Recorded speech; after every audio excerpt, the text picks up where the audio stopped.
विराट कोहली एक ऐसा नाम जो लगभग हर इंडियन के जुबान पे रहता है। इंडिया के महान खिलाड़ियों में से एक ये खिलाड़ी है। 2016, 17, 18, 19 जिस भी फॉर्मेट में देखें सबसे ज़्यादा रन बनाने वाले खिलाड़ियों में से एक ये रहते थे। लेकिन हर इंसान का वक्त बदलता है, तो इनका भी वक्त बदला। 2020-21 में वक्त बदला, उनकी फॉर्म खराब हुई, रन अभी भी आते थे लेकिन अब वो वाली रिजल्ट्स नहीं आते थे, वैसी सेंचुरीज नहीं आती थी। तो लोगों ने कहना शुरू कर दिया कि ख़त्म हो गए हैं, निकाल देना चाहिए टीम से, अब वो परफॉर्मेंस नहीं रही है, बुढ़े हो गए हैं, ये सब बातें होने लगी। लेकिन 2022 में वर्ल्ड कप में फिर से वक्त बदला, क्योंकि आप वो कहते हैं ना क्रिकेट में कि class is permanent but form is temporary. तो जब वो फॉर्म वापस आई तो फिर से रन्स बनने शुरू हो गए। पाकिस्तान के साथ वर्ल्ड कप में मैच आपको याद होगा, अभी पिछले 4-5 मैचों में 3 सेंचुरीज बना चुके हैं। दोस्तों ऐसा ही कुछ स्टॉक मार्केट में कुछ कंपनीज के साथ इस वक्त हो रहा है। इन कंपनीज ने सालों साल इन्वेस्टर्स को रिटर्न्स बनाकर दिए, सालों साल इन्होंने अपनी सेल्स और अपनी प्रॉफिट्स में एक ज़बरदस्त ग्रोथ दिखाई है। लेकिन पिछले 1 साल से इन कंपनीज में जो ग्रोथ है वो कम हो गई है।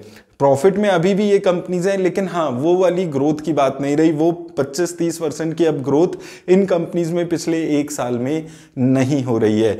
लेकिन ये कंपनीज भी कुछ ऐसी कंपनीज हैं कि जब इनका वक्त दोबारा से आएगा तो ये फिर से अपने इन्वेस्टर्स को एक ज़बरदस्त रिटर्न्स जनरेट करके देंगे। उसका रीज़न क्या है कि ये भी वैसी ही कंपनीज हैं, क्योंकि यहाँ पर फंडामेंटली ये कंपनी स्ट्रांग है। थोड़ा पिछले 1 साल से प्रॉफिट्स कम हो रहे हैं, लेकिन अभी भी ये लॉस मेकिंग कंपनीज नहीं हैं। तो ये कंपनीज मुझे लगता है कि 2023 में जब इन कंपनीज का थोड़ा वक्त खराब है, थोड़े रिजल्ट्स खराब आ रहे हैं, आपको इन कंपनीज पे इस टाइम पे भरोसा करने की ज़रूरत है, तभी यहाँ पर आपकी रिटर्न्स जनरेट होंगी। कंपनीज पे बात करें तो सबसे पहले कल परसों ही रिजल्ट आए हैं एशियन पेंट्स। इस कंपनी के शेयर में एक लगातार गिरावट आई है। कंपनी ने सालों साल इन्वेस्टर्स को एक मल्टी बैगर रिटर्न्स जनरेट करके दी है। हालांकि 1 साल से 1.25 साल से इसकी जो रिटर्न्स है वो वहां पर जनरेट नहीं हो रही है। इसका मतलब ये नहीं है कि कंपनी में कोई खराबी है, थोड़े ओवर प्राइस्ड है, और वो हम चैनल पे बात करेंगे कब आपको इस कंपनी में एंट्री करने का एक गोल्डन अपॉर्चुनिटी मिलेगी। दूसरी कंपनी दोस्तों पिडिलाइट इंडस्ट्रीज, फेविकॉल बनाने वाली एक ऐसी कंपनी जो अपने जो फील्ड है उसमें मोनोपोली रखती है। ये कंपनी भी पिछले 1 साल से कुछ खास रिटर्न्स नहीं दे पाई। इन्फ्लेशन की रीज़न है, इकोनॉमिक कंडीशंस ऐसी हैं जिस वजह से ना तो बहुत ज़्यादा सेल्स में ग्रोथ आ रही है और जो मार्जिन्स हैं वो भी श्रिंक होने लगे हैं। तो यहाँ पर भी दोस्तों ये कंपनी भी जैसे ही ये सारी इकोनॉमी की कंडीशंस इंप्रूव होगी, मार्जिन्स अच्छे होंगे, इन्फ्लेशन कम होगी, इकोनॉमी की ग्रोथ दोबारा से ट्रैक पे आएगी, ये कंपनी भी एक जबरदस्त रिटर्न्स जनरेट करके देगी। तीसरी कंपनी दोस्तों आती है डीमार्ट। डीमार्ट यानी कि एवेन्यू सुपरमार्ट्स, ये भी एक ऐसी कंपनी है जिसने अपने आईपीओ से मल्टी बैगर रिटर्न्स जनरेट करके दिए है। 1-1.25 साल से इकोनॉमी की ग्रोथ स्लो डाउन की वजह से, इन्फ्लेशन की वजह से इस कंपनी की भी प्रॉफिटेबिलिटी और रेवेन्यू पे इंपैक्ट आ रहे हैं। फंडामेंटली कुछ भी चेंज इस कंपनी में नहीं हो रहा है। ये कंपनी भी एक जबरदस्त रिटर्न्स आने वाले जब जैसे ही इकोनॉमी की कंडीशंस अच्छी होगी आपको जनरेट करके देगी। चौथी कंपनी दोस्तों दीपक नाइट्राइट। ये कंपनी भी एक सालों साल मल्टी बैगर कंपनी रही है। बहुत अच्छे रिटर्न्स इसने पिछले 10 सालों में इन्वेस्टर्स को जनरेट करके दी है, और यहाँ पर भी इन्फ्लेशन की वजह से, इकोनॉमिक ग्रोथ की वजह से कंपनी के जो प्रॉफिटेबिलिटी है उस पर इंपैक्ट आ रहा है। और ये कंपनीज भी जैसे ही ये इकोनॉमिक कंडीशंस अच्छी होंगी यहाँ पर दोबारा से आपको वही ग्रोथ देखने को मिलने वाली है। इसके बाद आती है दोस्तों डिविज लैब्स। यहाँ पर भी हमने यही देखा है कि लगातार एक कंसिस्टेंट ग्रोथ इस कंपनी के शेयर ने दिखाई है। ये कंपनी भी एक मल्टी बैगर कंपनी रही, लेकिन पिछले 1 साल से अगेन इन्फ्लेशन की वजह से, जो यूएस यूरोप में स्लो डाउन आ रहा है उसकी वजह से और उस चीज़ों की रीजंस की वजह से इस कंपनी में ग्रोथ नहीं आई है। लेकिन ये कंपनी भी आने वाले टाइम में अच्छी दे सकती है ग्रोथ। फंडामेंटली इस कंपनी में भी कोई चेंजेस नहीं हुए हैं। इसके बाद बैंकिंग सेक्टर्स की 2 कंपनी, एक एनबीएफसी सेक्टर से बजाज फाइनेंस। ये कंपनी कंपनी भी बहुत जबरदस्त रिटर्न्स इन्वेस्टर्स को जनरेट करते हुए देती हुई आ रही है, लेकिन ग्रोथ में स्लो डाउन हुआ है, प्रॉफिट्स अभी भी हो रहे हैं। कंपनी ने रिसेंटली अपने हाईएस्ट एवर प्रॉफिट्स जनरेट किए हैं, लेकिन उसके बाद भी जो ग्रोथ का रेट है वो यहां पर स्लो डाउन हुआ है। ये कंपनी भी लॉन्ग टर्म में एक अच्छी रिटर्न्स जनरेट करेगी।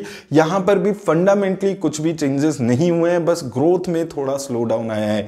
इसके बाद दोस्तों कोटक महिंद्रा बैंक, यहां पर भी दोस्तों यही चीज देखने को मिली है। एक शानदार बैंक है, एक शानदार फ्रेंचाइज है जो लगातार अच्छी रिटर्न्स हमेशा से इन्वेस्टर्स को जनरेट करके दिया है जिसने, लेकिन 1-1.5 साल में यहां पर भी रिटर्न्स नहीं आई है।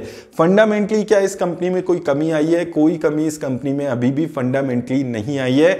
ये कंपनी भी लॉन्ग टर्म में अच्छी रिटर्न्स देने की पूरी यहां पर उम्मीद आप कर सकते हैं। इसके अलावा आईटी सेक्टर की दिग्गज कंपनी इन्फोसिस, यहां पर भी लोगों को निराशा होने लगी है कि आईटी सेक्टर खराब हो गया है, आईटी सेक्टर में रिटर्न्स नहीं आने वाली। लेकिन देख लीजिएगा ये कंपनी आने वाले टाइम में अभी भी आपको एक अच्छी कंसिस्टेंट रिटर्न्स जनरेट करके देगी। और आखिरी में एसबीआई कार्ड्स, ये एक ऐसी कंपनी रही है जहां पर लगातार ग्रोथ के बाद भी इसके स्टॉक प्राइस में ग्रोथ नहीं हुई है, और लोग जज करते हैं किसी भी कंपनी को उसके स्टॉक के प्राइस के राइज में। आप इसके प्रॉफिट्स देखेंगे, लगातार प्रॉफिट में ग्रोथ है, एक कंसिस्टेंट ग्रोथ इसके प्रॉफिट में रही है। तो जब इस कंपनी में एक शेयर होल्डर्स की नजर जाएगी तो ये कंपनी भी एक अच्छी रिटर्न्स इन्वेस्टर्स को जनरेट करके देंगी। तो दोस्तों ये कुछ कंपनीज हैं यहां पर जिनकी कंडीशन वही है जो अभी 1 साल पहले तक विराट कोहली के बारे में बात हो रही थी कि अब ये खत्म हो गए हैं, अब इनको निकाल देना चाहिए। लेकिन ये कंपनीज अभी भी बहुत अच्छे करने की उम्मीद है, और ये कंपनी आने वाले टाइम में फिर से जब इकोनॉमी की कंडीशंस अच्छी होगी आपको एक अच्छी जबरदस्त रिटर्न्स जनरेट करके देंगी। उम्मीद करता हूं दोस्तों इस वीडियो से आपको हेल्प मिलेगी। यहां पर आपको एक चीज याद रखनी है कि ये वीडियो किसी भी तरह की इन्वेस्टमेंट की एडवाइस नहीं है, ये मेरे पर्सनल व्यूज हैं। और दूसरी चीज, किस लेवल पे आपको इस कंपनीज में एंट्री करनी है उसके लिए हम लगातार सेपरेट वीडियोस बनाते रहते हैं, तो उन वीडियोस को जरूर फॉलो कीजिएगा। और इस वीडियो को आप, इन सारे स्टॉक्स को आप अपनी वॉच लिस्ट में ऐड कर लीजिएगा। उम्मीद करता हूं इस वीडियो से हेल्प मिलेगी। मेरी तरफ से बस इतना ही, धन्यवाद।